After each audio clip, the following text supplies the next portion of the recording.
Hello students, today we are going to discuss improve your learning of the lesson light, shadows and images.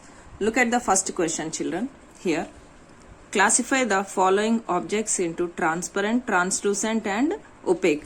So here are some objects given. We have to classify them into transparent, translucent and opaque substances. So firstly divide into three columns: transparent, translucent and opaque.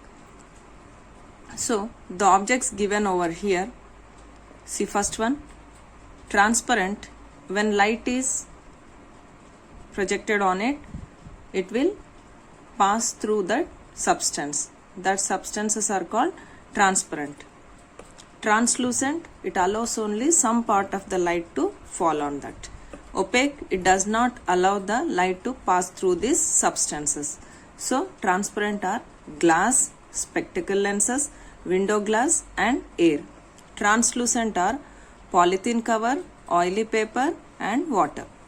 Opaque substances are cardboard, duster, piece of chalk, ball, table, book, palm, school bag, mirror. Next, move on to second question.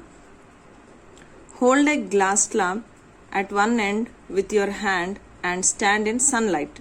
See the shadows of your hand and glass slab. Explain what you observe. So, when you hold a glass slab, we can see the shadow of our hand on the ground, but we cannot see the shadow of glass slab on ground because the glass slab is a transparent material, so it allows the light to pass through it. Hence, it cannot form a shadow. But hand is a opaque substance, light does not pass through it. Hence, it forms a shadow. Next, third question. We can't identify the presence of completely transparent objects even in light. Is it correct or not? Support your answer. We cannot identify the presence of completely transparent objects even in light. Because it is correct statement because the transparent objects allows the light to pass through them. Hence, we cannot see the transparent objects even in light. For example, when we go to shopping malls, in shopping malls, big glass doors, we are not able to notice them. When we hit our head or body, we realize that there is something. Some object is present there. Next question.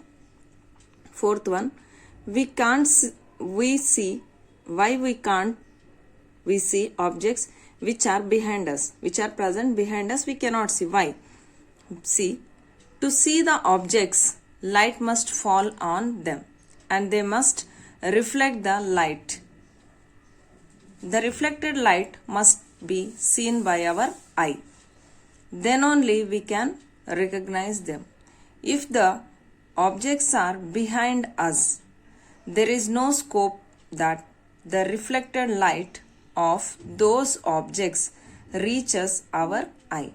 Hence, we cannot see the objects behind us. That is, the objects present behind us at the back.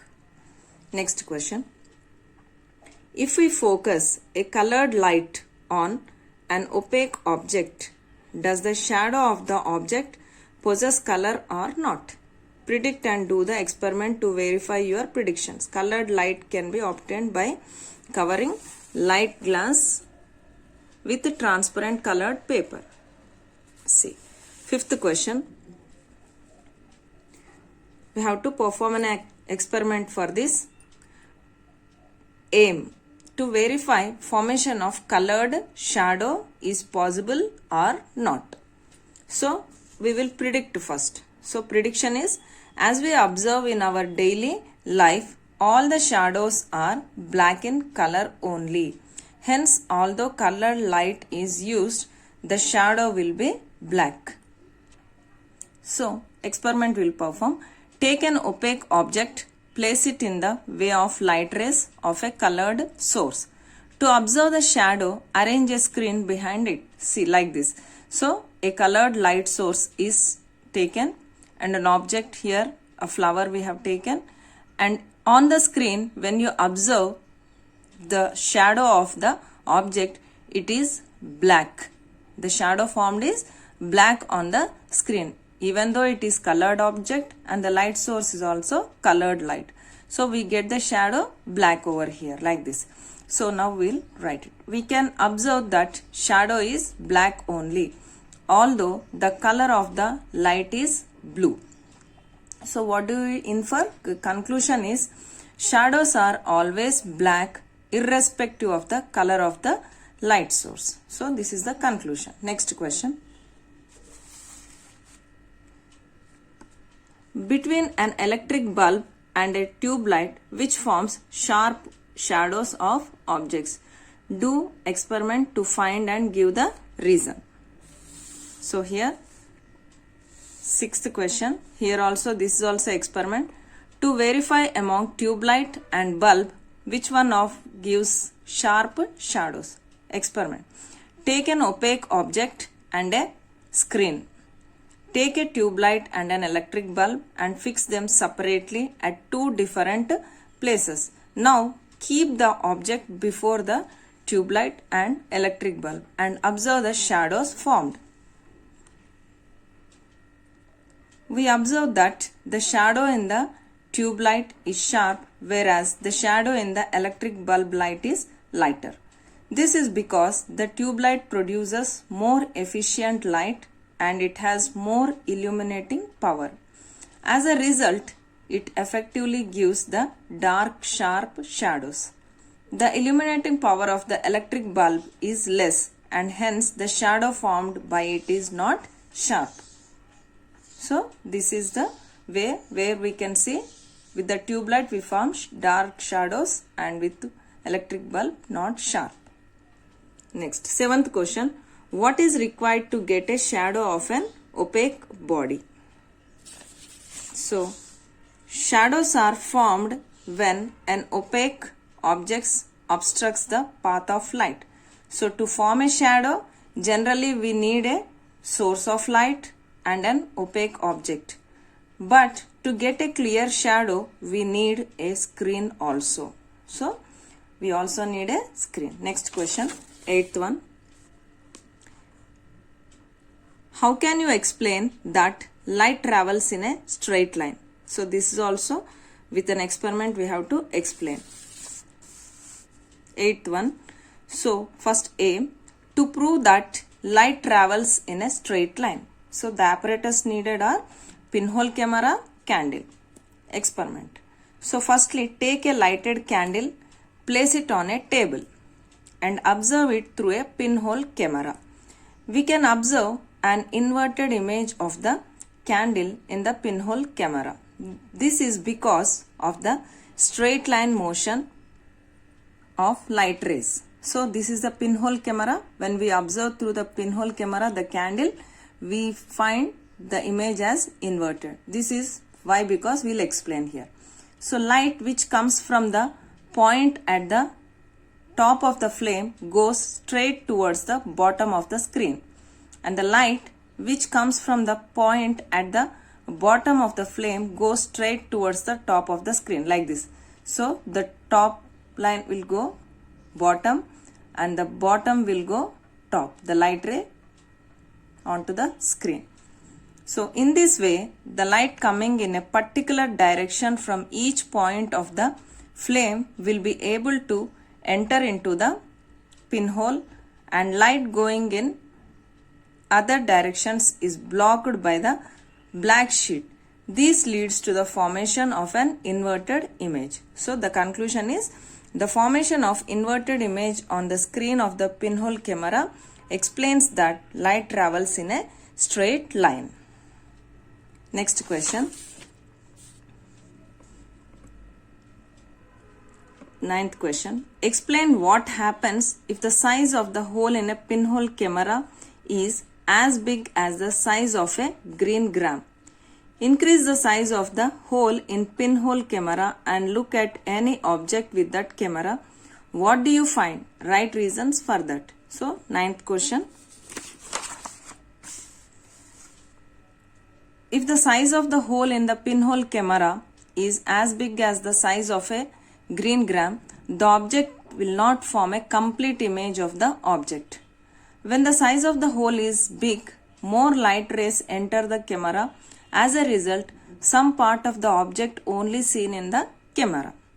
When we use pinhole camera, the upper and lower rays of the object enter the camera and forms an inverted image. When the hole is big, upper and middle lower rays also enter the camera, which makes the object closer to camera and some part of the object only seen in the camera. Next, 10th question is the drawings. Here, draw the shadows in your notebook for the objects given below. So, here 3 objects are given. So, we have to draw the shadows like this. When we observe these objects, the shadows formed will be reversed like this. Table and pot. Pen, table and pen, table and pot. Next, 11th question. Where do you find reflection of light in your daily life? Write few examples. So, 11th question. Answer, 11th answer. In our daily life, we can find the reflection of light in many activities, such as we can see our face in the mirror. Daily we observe our face in the mirror. This is also due to reflection. When sunlight enters our house, it is reflected by the color of the walls and we can see more light in the room. Next, at night, we use tube lights which emit light efficiently. This light is reflected in the room. Hence, we can see the objects clearly. Next is, when we use torch light in the dark, the light is reflected by the objects and we can identify them. Next, when we are traveling in the car, we use headlights to see the road clearly. The light reflection reaches to our eyes and we can identify the obstacles on the road. So, these are few examples where we see reflection in our daily life. Next question is 12th one. We will not be able to see any object around us if light does not get reflected. How do you appreciate this property of objects? So, 12th answer is, without the reflection of light, we cannot see things in our daily life. Even we cannot see each other. In the daytime, the sunlight continuously falls on the objects on the earth and reflects everywhere. Hence, we can see everything in daytime. If we get rains with black clouds or in the time of solar eclipse, we may not see things due to obstruction in sunlight, even in the daytime. In winter season, early in the morning, the reflection of light is not possible due to fog formed. Hence, we cannot see the nearer objects also. Next question. 13th one. Can we use a plane mirror as a rear view mirror? If not, why? So, here a plane mirror reflects exact amount of light rays fallen on it. Hence, it shows the part of the object covered by it only.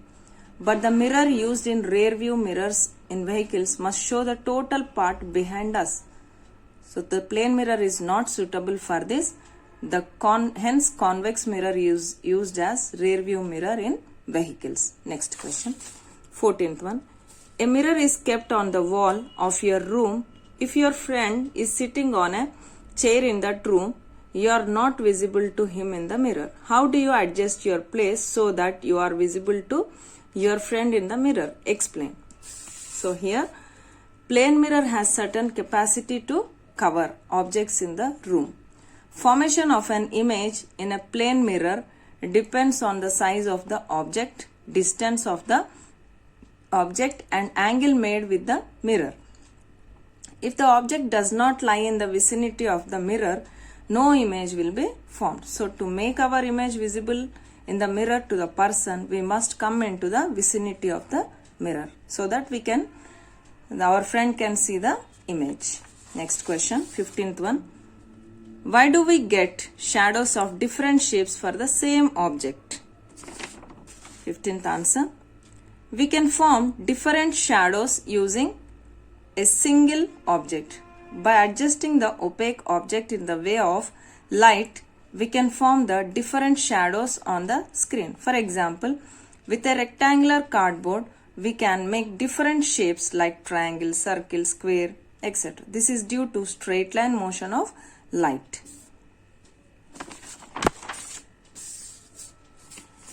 Next point. Because of the straight line path followed by light rays, we can get different shaped shadows for a single object by changing its position. Next question, 16th one. What are the differences between a shadow and an image? So we'll see the differences between the shadow and the images. See, when light falls on an opaque object, their shadows are formed on their back screen. But images, when light from the object falls on the mirror, it gets reflected and thus images are formed. In shadows, only the outline or boundary of the object is seen clearly in shadow, but not the entire object. In case of image, all parts of the object are seen clearly. Last point. Colors cannot be seen. All the shadows are only in black color. But in case of images, all colors are seen clearly. So these are the differences between shadows and images. Next question. Malati noticed changes in lengths of her shadows during daytime. She got some doubts about this. What could be those doubts? So here are some questions. Malati got the doubts. How are shadows formed? Why the shadow is big in the morning and evening time but small in the afternoon? Why the direction of shadow change from morning to evening? Why the shadow is black in color? Why we cannot see all parts in a shadow? So these are the some doubts she has got. Next, moving on to last question. So here, observe the light source and mark the places where the screen should be kept to get the shadows of the objects given below. So here are some objects where we have to put the screen. Now we'll draw and show. See first one. Here this is a screen, so that the light source is here. So when we place the screen here, we'll get the shadow of this brinjal. Next, here also light source is here. So object is here. So the screen should be placed here so that it forms the shadow of the chair. Next, last one is here. This is the light source and here is the jug, and the screen has to be placed here so that it forms the shadow of this jug. So this is the shadows of the objects. Okay children, thank you.